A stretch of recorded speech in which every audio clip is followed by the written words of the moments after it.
What happens when a police officer's gut feeling runs headfirst into your fundamental rights?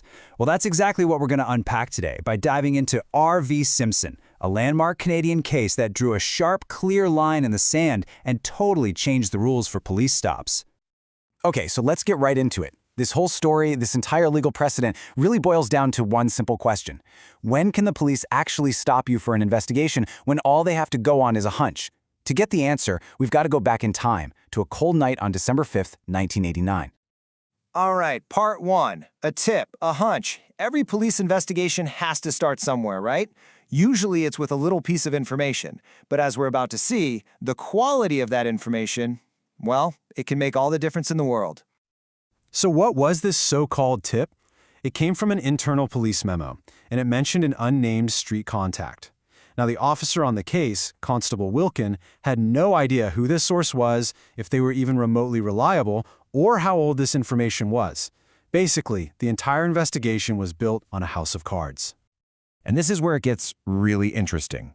Just look at the officer's own words from his court testimony. This wasn't just a routine patrol where something caught his eye. Nope. He admitted he had every intention of stopping that car, not because of a crime in progress, but because he was hoping they would, and I'm quoting here, trip themselves up. He was essentially setting a trap, waiting for a crime to happen. So, part two, the stop and the search. With that plan already in his head, the officer makes his move. Let's break down exactly how this went from a simple traffic stop based on a flimsy tip to a full-blown drug seizure. So here's the play-by-play. Wilkin pulls the car over, gets the driver out for questioning. Then he turns to the passenger, Mr. Simpson. He sees a bulge in his jacket, touches the pocket, feels what he calls a hard lump, and a struggle breaks out. And what's the result? A bag of cocaine is found. On the surface, it looks like a pretty standard bust, right? But the real question is, was any of it legal? Every single one of these steps was about to get put under a legal microscope. Okay, part three, rights on trial. And now, the action moves from the street corner to the courtroom. The focus isn't on a bag of drugs anymore. It's on something much, much bigger. The fundamental rights that are guaranteed to every single person in Canada under the Charter. This is the classic dilemma, isn't it? On one hand, we need the police to investigate crimes to keep us safe, but on the other hand, we have this fundamental right to live our lives without the government just randomly interfering. This case put those two huge ideas right up against each other, forcing the court to decide which one carried more weight. First up, Section 9 of the Charter. You know, anytime the police pull you over, even for a second, that's technically a detention. So the big question for the court was this detention arbitrary? In other words, was there a real, solid, lawful reason for that stop in the first place? And then you've got Section 8. The police can't just search you because they feel like it. Any search has to be reasonable. So, was just seeing a bulge in a guy's pocket and touching it enough to justify a full-on search? Or was that a massive overreach of police power? To answer these huge questions, the court didn't just issue a simple ruling. It created a whole new legal standard, a concept that would change Canadian policing forever: articulable cause. So what in the world is articulable cause? Think of it like a ladder. At the very bottom, you have a mere hunch, a gut feeling.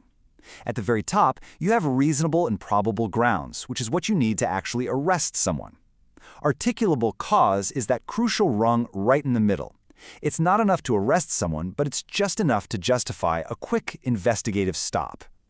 And the court got super specific about it. A hunch or intuition, that's not enough. To have articulable cause, an officer needs what the court so brilliantly called a constellation of objectively discernible facts. I love that phrase.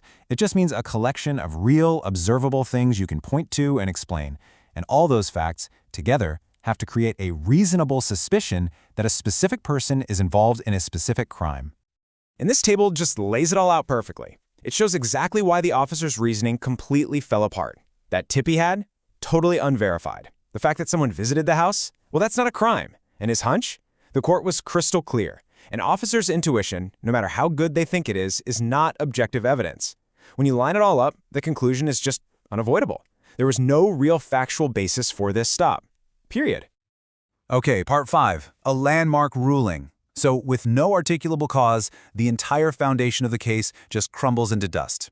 And this collapse led to a stunning and powerful decision from the Court of Appeal, one that would echo through Canadian law for decades to come. Now, you might be surprised to hear this, but at his first trial, Mr. Simpson was actually found guilty. But the Court of Appeal took one look at how all this went down and just completely overturned the conviction. Why?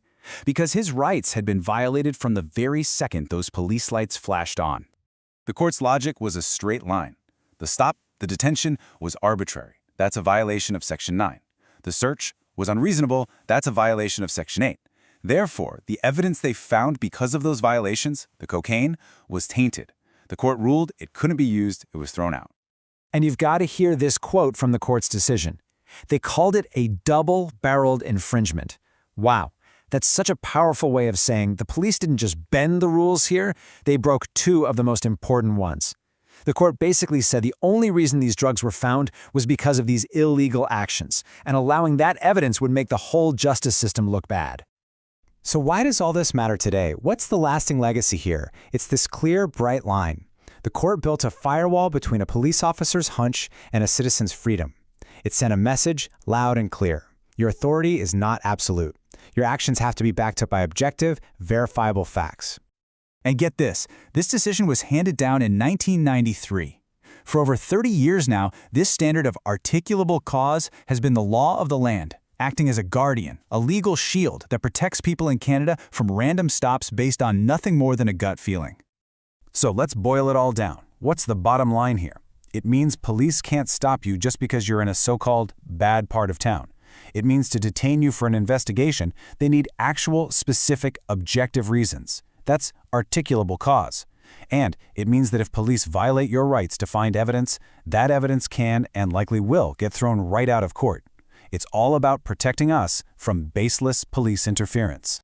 Which leaves us with one last really important question to think about. This legal standard was set decades ago, but the debate around policing, privacy, and our rights is hotter than ever. So, knowing this right exists is one thing, but what does articulable cause truly mean for you, on the street, today?